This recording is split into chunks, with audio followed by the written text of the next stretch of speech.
Good. How can I help you? How'd the picture of defending Michigan change when Bryce Underwood started running against Central Michigan? I think it changes a little bit. Obviously, the quarterbacks that move out of the pocket are a little bit of a concern, but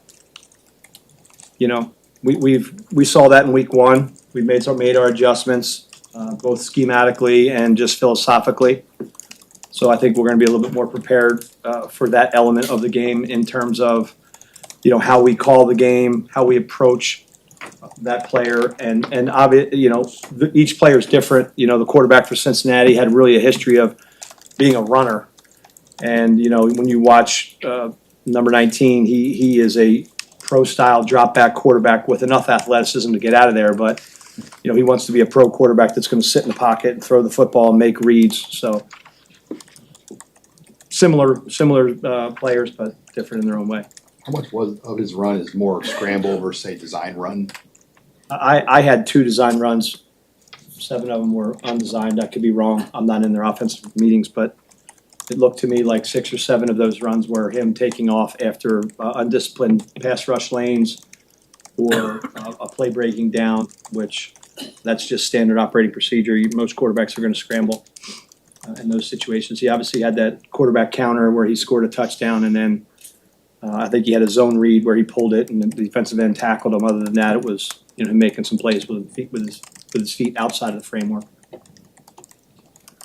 do you see from their guys on the outside? Your DBs have been so good at containing really anything down the field. How do Michigan's wideouts stack up with what you've seen so far this year? I think they have a nice collection of guys, whether it's number 1, number 0, number 4.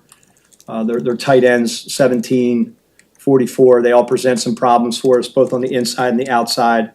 We're stepping into Big Ten play. No disrespect to the previous teams we've played, but the competition level is going to increase. We understand that.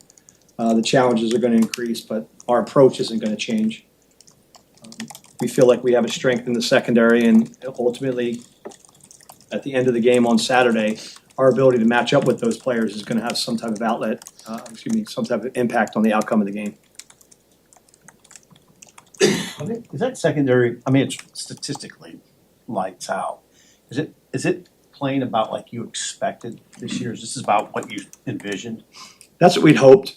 When I got here last year, I know I was a secondary coach last year, but there were different systematically. There was a lot of how they were coached in the past was look at the quarterback, have their eyes in the backfield, see a lot, and that's how they approached it. And it took some time for me to adjust that. And then obviously, as I took over as coordinator, my background in coaching the secondary is to take a very collective and disciplined, eye-disciplined approach. When we're playing man coverage, we're looking at our man. When we're playing match coverage, we're looking at our match.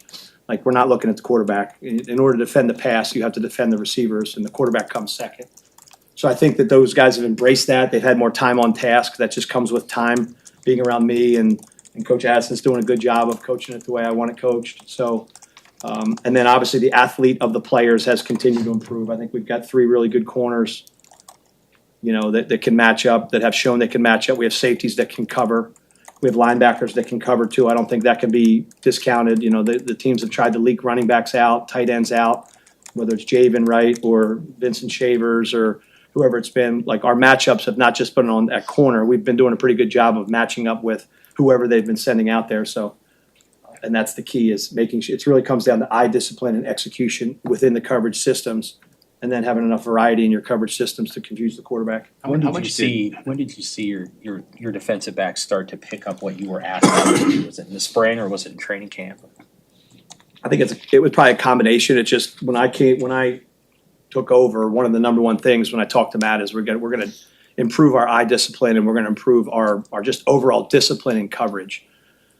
That's been the strength of my career. That's always what I've been able to do, and that's what I believe in. So over time, that just has happened, and you just demand that. You don't accept anything less. And when guys have their eyes in the backfield when they're supposed to have their eyes on their man, that's when you give up explosive plays. When your eyes are in the backfield and they're supposed to be on your match, that's when you give up explosive plays. So it's just a constant hammering of making sure you know where your eyes are at the beginning of play, as the play continues, and then through the play, because there tends to be a tendency, like, these gurus out there will tell you got to look for the ball, you got to get interceptions to get paid. Well, if your guy doesn't catch the ball, then you're gonna get paid. How much did, So- how much did Addison's philosophical style of defense, and also Phil Snow, since they've both been coordinators, how much of that was on the same page or similar to what you brought into this program? And then how much did the two or three of you have to, kind of mesh and get on the same page, similar to what you and Tony did last year? I would say that they have had a good impact on what we're doing. And, Phil Snow obviously is a longtime coordinator that I use as a resource relative to more big picture things. How does this look? What do you think about that?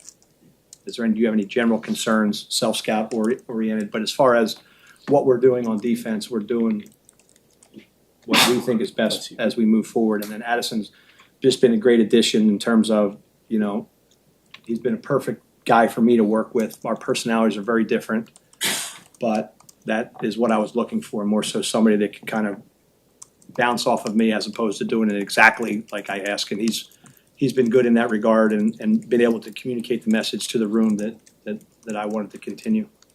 So like the play against maybe like the USC game last year where they hit the big one, was that an example of guys watching the quarterback instead of watching their man? You're talking about the deep over route on the crossing route? Maybe, but that's the pass. What have you seen just from their running game and how they'll challenge you? And are they pretty similar to what they have been the previous years when Harbaugh was there, or have they kind of changed up how they attack the run game? Yeah, they present a lot of problems in the run game formationally. The biggest thing is their back is legit. Number 22 is a good, strong runner that breaks tackles. He runs hard, runs physical. They present you with problems formationally, not only just how they formation the run game, whether they're putting extra bodies or big surfaces or all of their motions that are attached to the run game.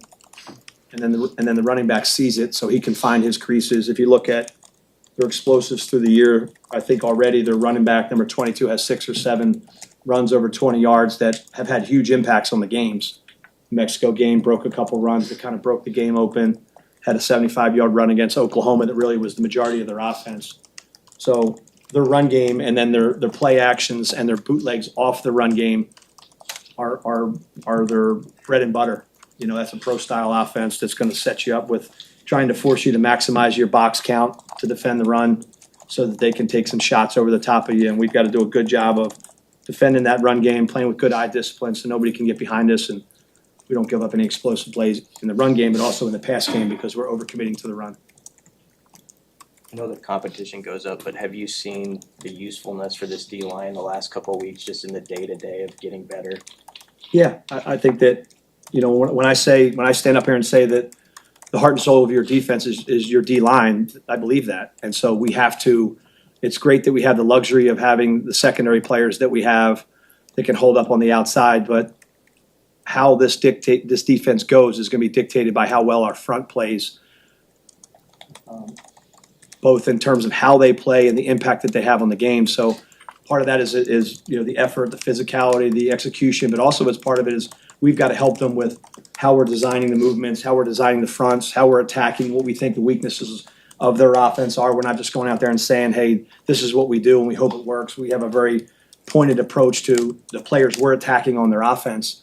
It's not just about, the secondary, the skill players. Like there's certain players on everybody's offensive line that we want to go after. So we have to go do a good job of identifying those people and executing those systems and then getting our D-line to continue just to believe in themselves with their level of physicality and how much they can impact the game. And I think you're starting to see that. You guys have also scored points on defense each of the last 2 weeks, and I think Matt mentioned a stat the other day, like elite teams tend to score like 8 to 10 times a year or something on defense. Have you seen guys embrace that part too, not just getting stops, but changing the game like that? Well, the whole point of defense is getting the ball back to the offense as quickly as possible. So you're trying to get a 3 and out, you're trying to get a takeaway, or you're trying to take away the ball and score. So anytime you can do that, whether it's the safety against Akron or whether it's the scoop and score touchdown last week, we have a sign on our wall up there. There's 1998 maybe it was, Florida State scored 12 defensive touchdowns,